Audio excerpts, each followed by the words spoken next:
Hi, and welcome back to Dave's Gone By. And this is a segment, relatively new segment, we call Dave Gets Personal.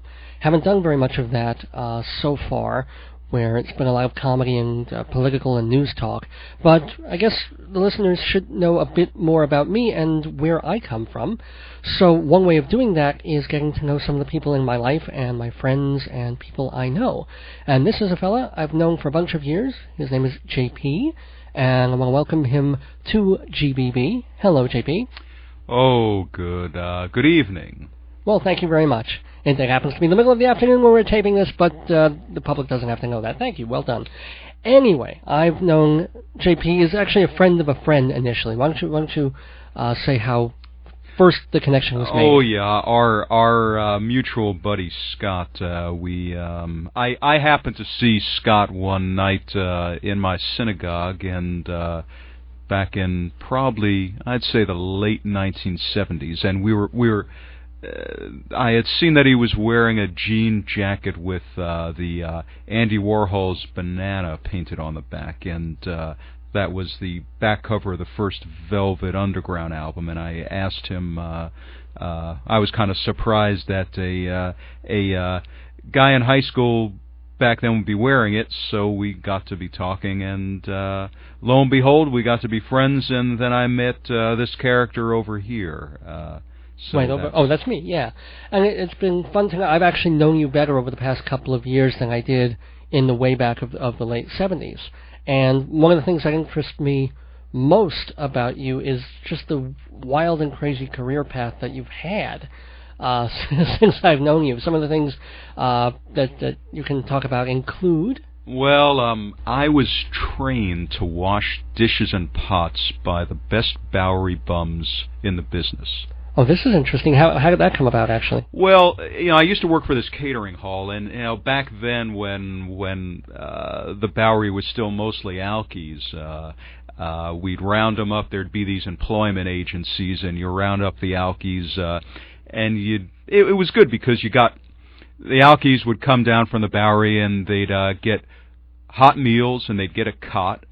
And they get paid, and they'd wash dishes and mop the floors. So I was trained to wash dishes. I was one of the busboys and doormen at one of the catering halls. So, but always a bunch of good guys. Well, what's the best tip that one of the alcoholics gave you as far as how to wash a dish purely and pristinely? Hot water. Well, it beats urine, which was the one of choice before that. That's true, but they said that if you're going to clear off the plates, just remember when you're throwing the gherkins back into the big vat that don't throw the half-eaten gherkins in. Oh no, they're reused pickles? Oh, we had pickles reused, I'd say maybe 2 years or so. Oh God! What else did what other food recycled itself? Oh, mostly just the appetizers, like the gherkins and the olives and things like that. Well, the things that were already green, so you couldn't tell if they were turning, I guess. That must be it. Yeah, I'd say so. So okay, so that's one extremely interesting career path. What led further after that? What else have you been doing? Oh, let's see. Used to transport cars and trucks around the country, and got to see a lot of this, the lower 48, and didn't make any money at it, but because we spent it along the way buying junk here and there and filling up our place with lots of junk. But as I said, you get to see a lot of the country. What's your favorite in the lower 48? Favorite state? Zanesville, Ohio. Good heavens. That's not a state, but it's part of a state. What was so wonderful about Zanesville, Ohio? Oh, you go into Tom's Ice Cream Bowl, which is one of these last of the great ice cream parlors. Not really a parlor in the old sense, but the guys still have their little white paper hats that they wear and little aprons and good typical Midwestern, very rich and fatty ice cream. Yeah, they actually reuse the nuts. It's kind of interesting. The people that when they leave stuff over, they put the nuts back in the new dishes of ice cream. It's the old-fashioned way. Yeah. Now, one of the fairly more recent things that you've done had to do with airplanes and stuff, which is kind of interesting, especially now with all the terrorism stuff going on and all the war fears. Tell us a little about all of that. Oh, we used to search planes for narcotics, mainly cocaine and marijuana, and we'd go on before customs would go on, and we'd search the planes. This was a contract that was meted out from the State Department, if I remember correctly, and the U.S. Customs Service. So let's say I'm an airplane, and you're coming to me to look for whatever might be in me. What are you looking for, or what might the bad guys do? Where would they put stuff? Oh, well, a lot of times you would have it in the cargo hold areas. There are sometimes you'd take a let's say package of pot, and you'd wrap it up in brown masking tape, and then you'd put a little string attached to it. Then you'd throw it in one of these. They're these pop-out pressurized panels in the inside the cargo area of the plane that pop out. It's kind of like an airplane tampon. Yeah.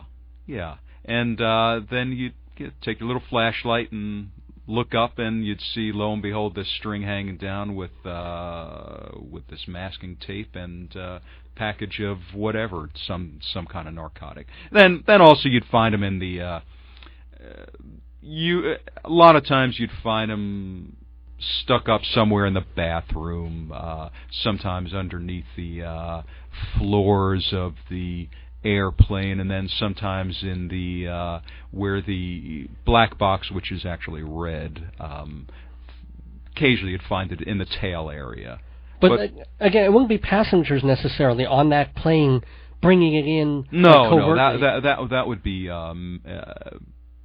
someone who's working around the plane. Now, and the thing that really kind of blew my mind is I asked you when we were talking about this a couple of weeks ago how often you would go into planes and find something. And I figured, every few weeks, boom, you come across a little package. But no, what did you? Well, sometimes you'd have spurts where you wouldn't find anything for a number of days or weeks on end, and then you'd have a spurt where you'd find almost every day.